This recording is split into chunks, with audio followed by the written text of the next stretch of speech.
Hi, എല്ലാവരും സുഖമായിരിക്കുന്നു എന്ന് വിശ്വസിക്കുന്നു.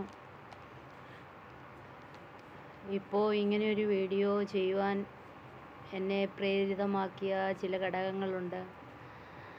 അപ്പോൾ അത് കണ്ടപ്പോഴും കേട്ടപ്പോഴും എനിക്കും തോന്നി ഒരു വീഡിയോ ചെയ്യണമെന്ന്. അതുകൊണ്ടാണ് ഇപ്പോൾ ഇങ്ങനൊരു വീഡിയോയുമായി നിങ്ങളുടെ മുന്നിൽ വന്നിരിക്കുന്നത്. കഴിഞ്ഞ കുറച്ച് ദിവസങ്ങളായി സോഷ്യൽ മീഡിയ പ്ലാറ്റ്ഫോമിലൂടെ, ന്യൂസ് ചാനലുകളിലൂടെ ഒക്കെ ഒരു മെസ്സേജിൻ്റെ ബാഡ് കമൻറ്റുകളും അല്ലെങ്കിൽ അതിനെ പറ്റിയുള്ള ചർച്ചകളുമാണ് കാണുന്നത്. അപ്പോൾ ദൈവം സഭയെ പിതാവായ ദൈവം പുത്രനായ യേശുക്രിസ്തുവിലൂടെ പരിശുദ്ധാത്മാവിൻ്റെ നിയോഗത്തിൽ സഭ ഉളവായപ്പോൾ ആ സഭയിലെ ചിലരെ അപ്പോസ്തലന്മാരും ചിലരെ ഉപദേഷ്ടാക്കന്മാരും ചിലരെ സുവിശേഷകന്മാരും ഒക്കെ ആക്കി വച്ചിട്ടുണ്ട്. അതുപോലെ തന്നെ ദൈവത്തിൻ്റെ ആലയം പണിയുന്നതിന് ദൈവസന്നിധിയിൽ നെഹമ്യാവ് ബൈബിൾ വായിക്കുമ്പോൾ നെഹമ്യാവ് ഇടിവിൽ നിന്ന് കരഞ്ഞതായിട്ട് നമുക്ക് കാണുവാൻ കഴിയുന്നു. അവൻ ആരോടും പിരിവ് ചോദിച്ചിട്ടല്ല, എന്നാൽ പിരിവ് ചോദിക്കരുതെന്നുമല്ല. അവൻ ദൈവസന്നിധിയിൽ മുന്നമേ തന്നെ ഇടിവിലിരുന്ന് കരഞ്ഞു പ്രാർത്ഥിച്ചു അവൻ്റെ ആലയത്തിൻ്റെ പണി പൂർത്തീകരിപ്പാൻ. ബൈബിളിൽ ഇങ്ങനെ ഒരു വാക്യമുണ്ട്: ഞാൻ എൻ്റെ സഭയെ പണിയും, പാതാള ഗോപുരങ്ങൾ അതിനെ ജയിക്കുകയില്ല. ദൈവമാണ് ഒരു സ്ഥലത്ത് സഭ പണിയുവാൻ.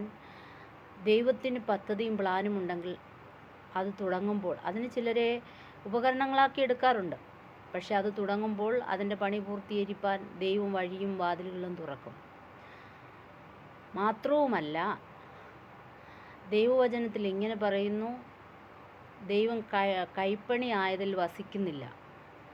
ദൈവം വസിക്കുന്നത് ഓരോ മനുഷ്യൻ്റെയും ഹൃദയത്തിലാണ്. നിങ്ങൾ ദൈവത്തിൻ്റെ മന്ദിരമെന്നും ദൈവത്തിൻ്റെ ആത്മാവ് നിങ്ങളിൽ വസിക്കുന്നുവെന്നും നിങ്ങൾ അറിയുന്നില്ലയോ? ദൈവവചനപ്രകാരം ദൈവത്തിൻ്റെ ആത്മാവ് നമ്മളിൽ വസിക്കുന്നു. ആ ആത്മാവുള്ള ഒരു മനുഷ്യൻ എവിടെ ഇരുന്ന് ദൈവത്തെ ആരാധിച്ചാലും ദൈവം കേൾക്കും. അതിന് ഒരു വലിയ ചർച്ച് വേണമെന്നോ അല്ലെങ്കിൽ അങ്ങനെയൊന്നുമില്ല. ഒരു മരത്തണലിൽ ഇരുന്ന് പ്രാർത്ഥിച്ചാലും ദൈവം പ്രാർത്ഥന കേൾക്കും. കഴിഞ്ഞ ദിവസം ഡോക്ടർ ബിജു എന്ന് പറയുന്ന ഒരു ദൈവമകൻ അതിനെക്കുറിച്ച് വ്യക്തമായി കുറേ കാര്യങ്ങൾ പറയുവാനിടയായി തീർന്നു. ദൈവവചനത്തിൽ പറയുന്നു, അന്യനെ വിധിക്കുന്നവനെ നീ നിന്നെ തന്നെ വിധിക്കാമെന്ന്. ദൈവം ആരെയും വിധിപ്പാൻ നമുക്ക് അവകാശം തന്നിട്ടില്ല. ദൈവം സ്നേഹമാകുന്നു. സ്നേഹത്തിലൂടെ മാത്രം സകലതും കാണുകയും സകലതും സംസാരിക്കുകയും സകലതും പ്രവർത്തിക്കുകയും ചെയ്യണം. ഒരുവൻ ഞാൻ പറഞ്ഞാൽ വിസ വരും, ഞാൻ പറഞ്ഞാൽ ക്യാൻസർ മാറും എന്നൊക്കെ ഒരു വ്യക്തി പറയുന്നുവെങ്കിൽ ഞാനെന്ന ഭാവം നിൽക്കുന്നുവെന്ന് വ്യക്തമാണ്. പക്ഷേ ദൈവം പറയാതെ ആർക്കും ഒന്നും ചെയ്യാൻ കഴിയുകയില്ല. ഒരു മനുഷ്യൻ പറഞ്ഞാൽ ഒരിക്കലും വരില്ല. ഒരു മനുഷ്യന് ക്യാൻസർ മാറ്റാൻ കഴിയുകയില്ല.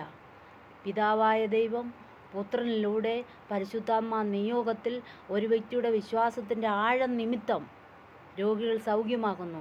അവിടെ ദൈവവചനത്തിൽ ഇങ്ങനെ പറയുന്നു: രോഗികൾ സൗഖ്യമാകുന്നതിലോ ഭൂതങ്ങൾ പുറത്താകുന്നതിലോ അല്ല നിങ്ങൾ സന്തോഷിക്കേണ്ടത്. ദൈവത്തിൻ്റെ രാജ്യം വരുമ്പോൾ അപ്പോസ്തലനായ പൗലോസിൻ്റെ ലേഖനങ്ങളിൽ വായിക്കുമ്പോൾ ദൈവത്തിൻ്റെ വരവെങ്കിൽ വിശ്വാസം കണ്ടെത്തുമോ എന്ന് ഭയപ്പെടുന്നു. ഇപ്പോൾ പണത്തിനും പ്രതാപത്തിനും ആലയത്തിനും സാമ്പത്തിക നേട്ടങ്ങൾ ഉണ്ടാക്കുവാനും ഒക്കെയായി പലരും എഴുന്നേറ്റിരിക്കുന്നു. അപ്പോൾ പിശാച് പലരിലൂടെ നല്ല ദൈവദാസന്മാരല്ലേ, ഒരുപക്ഷെ ആ ദൈവദാസൻ്റെ ആരംഭ കാലഘട്ടങ്ങളിൽ താൻ വളരെ കഷ്ടപ്പെട്ട് കർത്താവിൻ്റെ വേലയ്ക്ക് വേണ്ടി നിന്നിരിക്കാം. എന്നാൽ തന്നിലൂടെ പിശാച്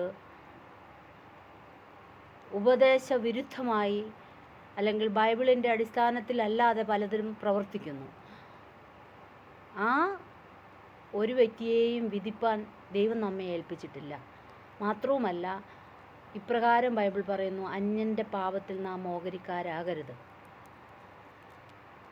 ഒരുവൻ്റെ സാഹചര്യം അവനെ പലതിലേക്ക് നയിക്കുന്നു. ജഡമോഹം, കൺമോഹം, ജീവനത്തിൻ്റെ പ്രതാപം.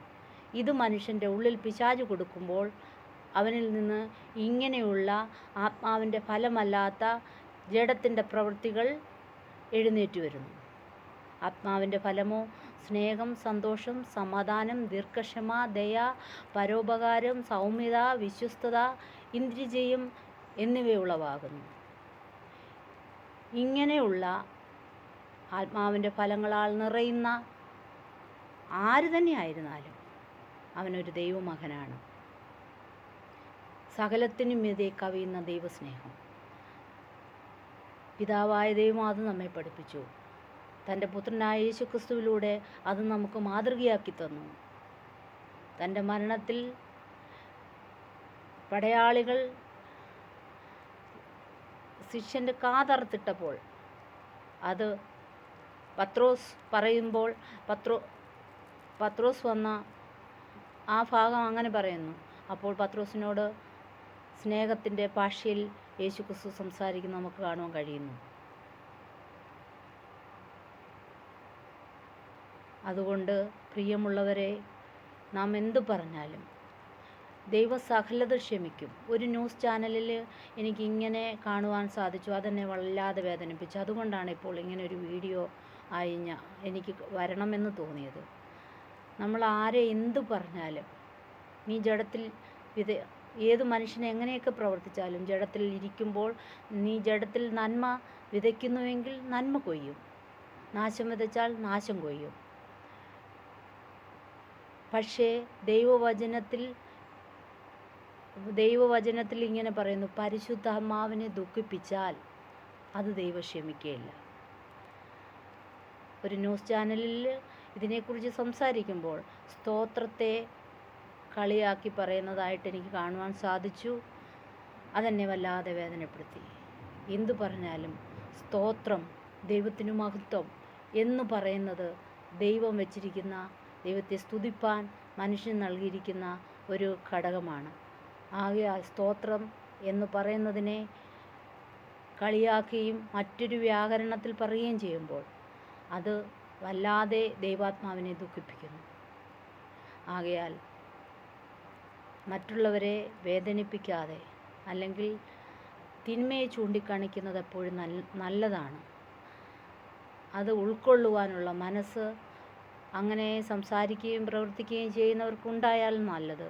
പിശാച് ആരിലൂടെയും ദൈവത്തിൻ്റെ നാമം ദുഷിക്കപ്പെടാതെയും ആരിലൂടെയും പ്രവർത്തിച്ച് ദൈവജനത്തെ നിത്യനരകത്തിലേക്ക് നയിക്കുവാൻ ഇടയാകാതെ ഇരിക്കേണ്ടതിന് നമുക്കും ഉണരാം, പ്രയത്നിക്കാം, പ്രാർത്ഥിക്കാം. ദൈവം എല്ലാവരെയും അനുഗ്രഹിക്കട്ടെ.